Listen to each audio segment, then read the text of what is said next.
Hello दोस्तों, कैसे हैं आप सभी। उम्मीद है कि बेहतर होंगे और आप सबकी तैयारी बहुत अच्छे ढंग से चल रही होगी।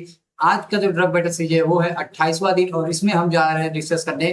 तो वो इंपॉर्टेंट पॉइंट जो हमारे किसके रिगार्डिंग है, तो दो दवाइयां जैसे हम और सभी में डिस्कस करते आते हैं, तो प्रोपाइल थायोरेसिल और आपका मेथिमाजोल, ये दोनों दवाइयों के बारे में डिस्कस करने जा रहे हैं। तो देखेंगे इनके रिगार्डिंग सारे वो इंपॉर्टेंट पॉइंट जो हमारे एग्जाम के पॉइंट ऑफ व्यू से इंपॉर्टेंट है और डेली लाइफ में भी आपको देखने को मिलती है। तो सबसे पहले आप चैनल को सब्सक्राइब कर लेंगे अगर आप चैनल पर नए हो तो। और इस ड्रग बैटल सीरीज के बारे में हम डिस्कस करने वाले हैं, प्रोपाइल थायोरेसिल और मेथिमाजोल नाम की जो दवाइयों के बारे में। तो सबसे पहले हम देखेंगे इनके क्लास को, यानी कि किस क्लास से बिलोंग करती है, यानी इन दवा की कैटेगरी क्या है, किस बीमारी में इसका उपयोग किया जाता है। तो ये हमारा एंटी थायराइड ड्रग है और ये भी आपका क्या है, एंटी थायराइड ड्रग, यानी कि थायराइड की बीमारी को कम करने में, यानी कि अगर आपके थायराइड बढ़ा हुआ है तो ऐसे कंडीशन में इन दवाइयों का उपयोग करते हैं।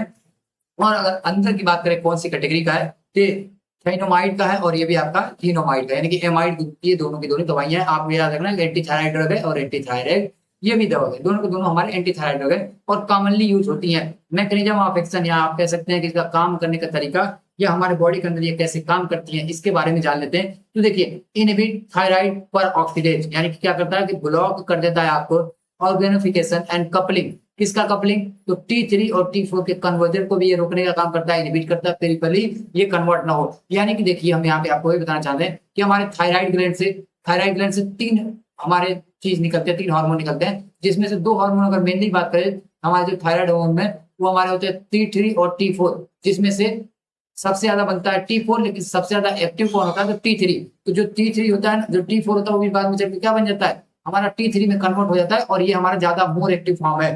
तो ये जो दवा है प्रोपाइल थायोरेसिल, ये क्या करता है, इनहिबिट करता है किसको, कि जो पेरिफेरल है, पेरिफेरल यानी कि बॉडी के अलग पार्ट्स में हमारे T4 को T3 में कन्वर्ट नहीं होने देता है। अब जितना कम कन्वर्जन होगा उतना आपका थायराइड कम बनेगा और आपके थायराइड की बीमारी को कम कर पाएगा। और ये अभी आपका इनहिबिट करता है थायराइड के पर ऑक्सीडेज को, ब्लॉक करता है कपलिंग को, लेकिन T3 और T4 को नहीं काम करता है। अगला बात करेंगे मतलब इफेक्ट ऑन T3 और मतलब T4 और T3 का कन्वर्जन का। तो अभी हमने आपको बताया कि ये आपका कन्वर्जन कर मतलब कन्वर्जन को रोकता है, जबकि यहाँ पे उसका कोई ऐसा इफेक्ट देखने को नहीं मिलता है। तो यहाँ पे कहीं ना कहीं आपका प्रोपाइल थायोरेसिल बेहतर है। मेन क्लिनिकल यूज क्या है, तो इनका भी हम थायराइडोडियम यानी कि हाइपर थायराइड को ट्रीट करने में हम इसका उपयोग करते हैं, और थायराइड स्टॉर्म यानी कि थायराइड के इमरजेंसी कंडीशन में हम किसको उपयोग करते हैं, तो प्रोपाइल थायोरेसिल का।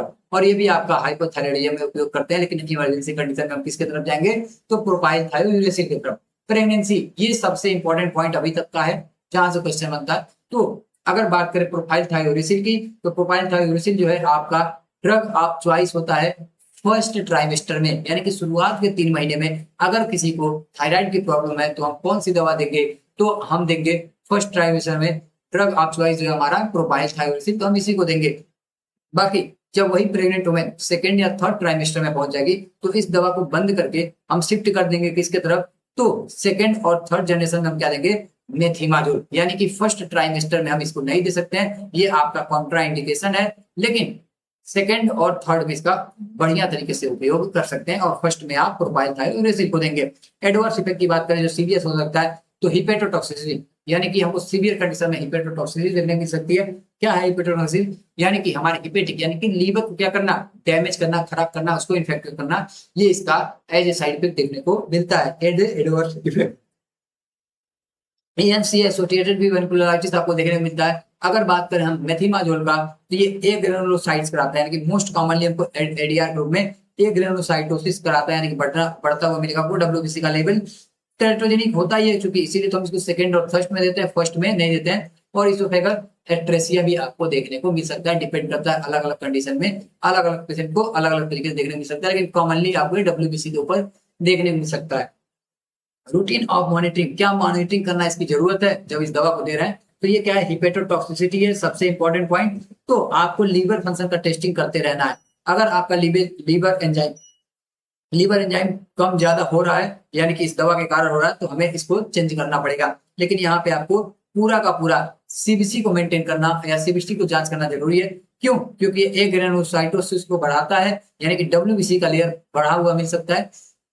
और डब्ल्यूबीसी का लेयर का लेवल का पता हमको कहाँ से चलेगा, तो डब्ल्यूबीसी का पता चलेगा हमको सीबीसी कराने से। बाकी अगर ऑनसेट ऑफ एक्शन की बात करें, तो ये स्लोली काम करता है, जबकि ये उससे फास्टर हमारा मेथिमाजोल काम करता है, तो यहाँ पे कहीं ना कहीं मेथिमाजोल ज्यादा बेहतर हो जाएगा कंडीशन के हिसाब से। ड्यूरेशन ऑफ एक्शन की बात करें तो चूंकि हमने यहाँ पे बताया कि स्लोअर काम करता है और शॉर्टर ड्यूरेशन होता है 6 से 8 घंटे, और ये आपका लॉन्गर ड्यूरेशन यानी कि 12 से 24 घंटे तक इसको हमें इफेक्ट देखने को मिल सकता है। इसका रूट की बात करें तो ये भी ओरल दिया जाता है और ये भी दोनों की दोनों दवाइयां हमारी ओरल रूट से दी जाती हैं, ओरल रूट से ली जाती हैं। तो अभी तक हमने क्या सीखा, तो प्रोपाइल थायरोसिन आपका इनहिबिट करता है, T3 को T4 में कन्वर्ट नहीं होने देता है, ये कहीं ना कहीं बहुत बेहतर तरीके से काम कर रहा है, इसलिए इसका ज्यादा उपयोग किया जाता है। ड्रग ऑफ चॉइस हमारे फर्स्ट ट्राइमेस्टर में, ये भी अच्छी बात है, लेकिन खराब बात क्या है कि हमारे लीवर को डैमेज करता है, हमारे लीवर की टॉक्सिसिटी पैदा कर सकता है। वही बात करें मेथिमाजोल का, तो ये आपका कन्वर्जन का कोई जनरल इफेक्ट देखने को नहीं मिलता है। सेकंड और थर्ड ट्राइमेस्टर में आपका ड्रग ऑफ चॉइस माना जाता है, और ये हमारा जैसे ये हिपेटोटॉक्सिसिटी कराता है, ये हमारा एग्रेनुलोसाइटोसिस कराता है, यानी कि लेवल को क्या करता है, बढ़ा देता है, WBC के लेवल को। तो आज के लेक्चर में हमने, आज के इस ड्रग बेटर सीरीज में हमने प्रोपाइल थायरोसिन और मेथिमाजोल के बारे में जाना। तो इसका स्क्रीनशॉट लेने के बाद आप क्या करेंगे, इस क्वेश्चन का आंसर हमें क्या करेंगे, कमेंट बॉक्स में देंगे और बताएंगे क्या होगा इसका आंसर। मैं क्वेश्चन पढ़ देता हूं कि drug of choice for second और थर्ड जनरेशन